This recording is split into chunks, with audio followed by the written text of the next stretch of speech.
This week I was driving into the office, into the work here, and I was coming to our men's Bible study. And I was praying to God about how there are some areas of my life where I just need more consistency. And I just said, God, I have not been consistent in this area. An example was just in journaling. Now, that's not going to be a life-changing thing for a lot of people, but when I journal, when I'm really journaling and really spending time getting into the Word and writing down what God's teaching me, there's a lot more growth that happens in my life. And I was just saying, God, I've just not been consistent.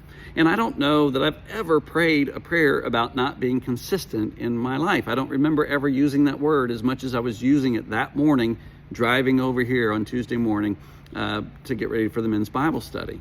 But at 6 a.m. that morning, a guy named Jack shows up. He's always the first one at the Bible study. And he comes out and talks to me. We have coffee together as we wait for the other men to show up. And he was saying how he had heard a podcast recently. And he said, the devil hates consistency. I was like, whoa, what? He said, yeah, the devil hates consistency. I was like, Jack, you have no idea. I was just praying this morning on the way over here about how I haven't been consistent in some areas of my life. I've been inconsistent.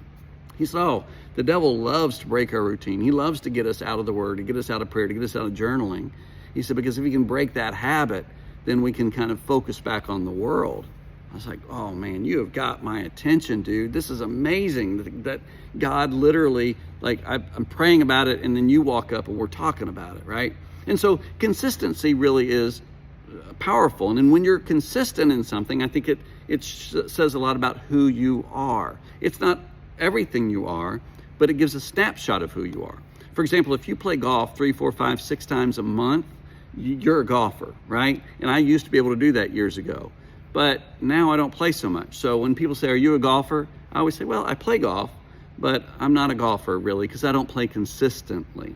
Same would be true like if you're a runner and you run 3, 4, 5 times a week, you could easily say I'm a runner or exercise 3, 4, 5 times a week. But if somebody says, do you work out, but you only do it once in a while or you skip weeks or whatever and you just go to the gym every so often, you say, well, I work out every so often, but I wouldn't say I exercise regularly. I'm not consistent. You see what I mean? And on the negative side of that, it would be something like this. If you pass on some gossip once, that doesn't make you a gossip necessarily. I mean, it's a sin and you shouldn't do that. But if you regularly share things that you shouldn't be sharing, you're definitely a gossiper. You've got an issue, right? But what I want to focus on is really the power of consistently being in the Word of God and spending time with God in prayer.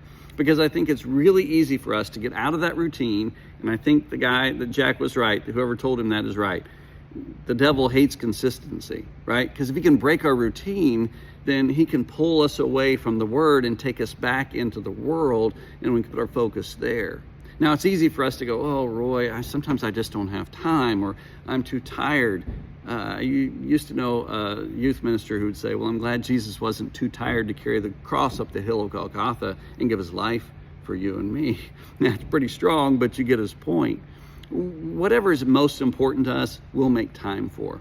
And so I'm going to challenge you and me, but this is an area that we can really grow in, for the next 21 days, the next 3 weeks, right, to be in the Word of God for 15 minutes a day and pray for 15 minutes a day. That's not that long. It really isn't. It's pretty short. And I want to encourage you to get out your actual physical Bible, right? Because this does not show text messages on it. This does not get interrupted by phone calls, doesn't get interrupted by emails, and Instagram and Facebook are not on this, right?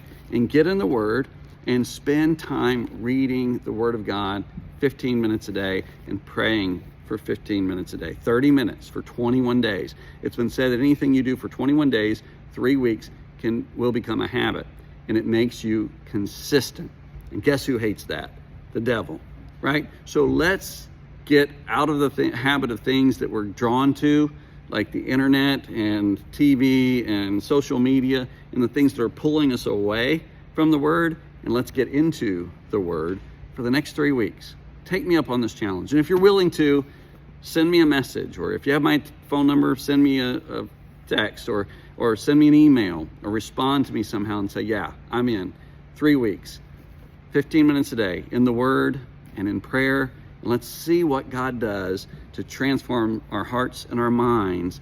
And let's become consistently reading and praying and spending time with the one who did walk up the hill of Golgotha carrying that cross for you and for me. And let's see what it does to change our lives, our minds, and the way we think. I love you. Take me up on the challenge, and I'll see you next week.